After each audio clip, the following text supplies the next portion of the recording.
Complimenti ai ragazzi perché hanno approcciato bene la gara,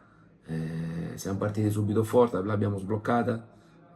chiaramente il primo tempo si è chiuso con un risultato di 3-0, il secondo tempo abbiamo realizzato il quarto gol e la squadra fino alla fine non ha mai mollato sia in fase di possesso che in fase di non possesso, perciò sono contento e faccio i complimenti a tutti, e chi chiaramente ha giocato dall'inizio e chi è entrato dalla panchina. Sa dimostrare che il nostro centrocampo riesce a fare entrambe le fasi di gioco, sono contento, è normale che quando ci sono questi risultati così rotondi, so che gli attaccanti vorrebbero realizzare la rete, però hanno fatto un grandissimo lavoro lì davanti tutti i nostri attaccanti, bene per i nostri centrocampisti che hanno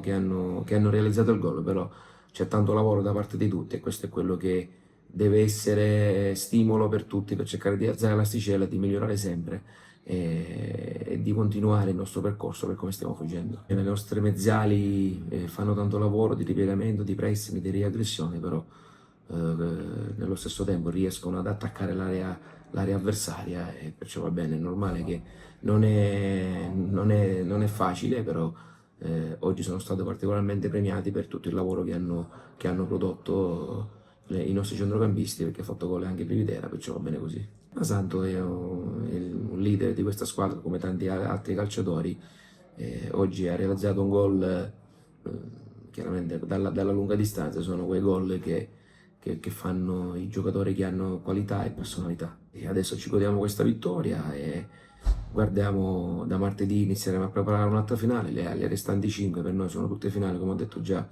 dalla settimana scorsa, perciò ci godiamo queste e da martedì testa all'Oratorio San Ciro, perché dobbiamo continuare la nostra striscia e il nostro percorso, senza guardare gli avversari, guardando sempre e comunque di migliorare le nostre prestazioni da qua alla fine. È normale che io da allenatore, come ho sempre detto, anzi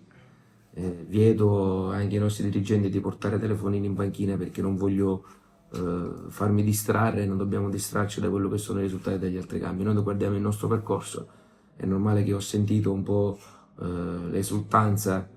ma per me non è cambiato niente. Io guardo in casa nostra, so che mancano 5 partite, so che devo cercare assieme al lavoro dello staff e della squadra di vincerle tutte, poi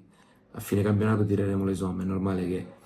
un pareggio degli avversari poteva accorciare la classifica, per me non è cambiato niente, ne mancano altri 5 e noi dobbiamo fare il nostro percorso, il nostro dovere, cioè giocare le partite come vere e proprie finali da qua alla fine. Gabriele è un ragazzo che ha qualità tecniche importanti, un giocatore che adesso che magari ci vuole brillantezza, ci vuole